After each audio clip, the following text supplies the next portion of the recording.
ایک تو میں گزارش کروں گا کہ اکثر سوالات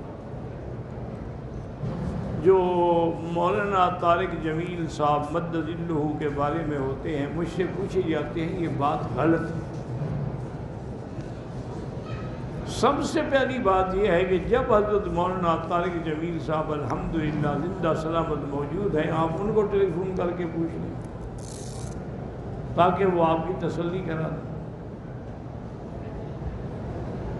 تو اس لیے یہ کوئی اچھی بات نہیں ہوتی ہے کہ میں ان کے بارے میں کسی رائے کا اظہار کروں۔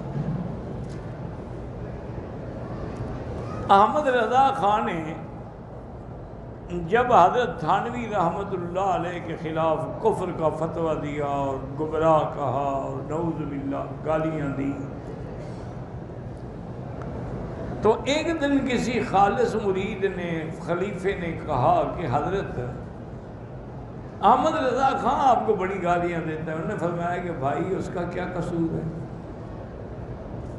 اس کو جب کہا جاتا ہے کہ ہم دیوبندی جو ہیں وہ گستاخ رسول ہیں، اولیاء اللہ کے منکر ہیں، کرامات کے منکر ہیں، معجزات کے منکر ہیں، وہ ہمیں گالیاں ہی دے گا نا، ہمیں پھول تو نہیں پہنائے گا۔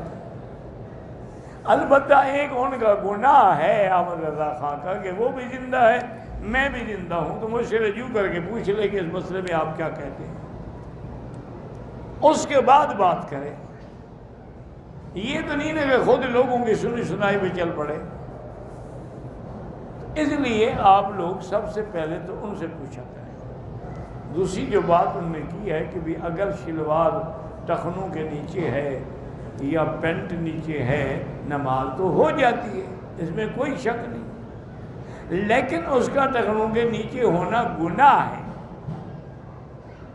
اس لیے کم از کم نماز میں تو اس کو اونچا کر لینا چاہیے۔ انہوں نے ٹھیک بات کی ہے، کوئی ایسی بات نہیں ہے جو قابل اعتراض ہو۔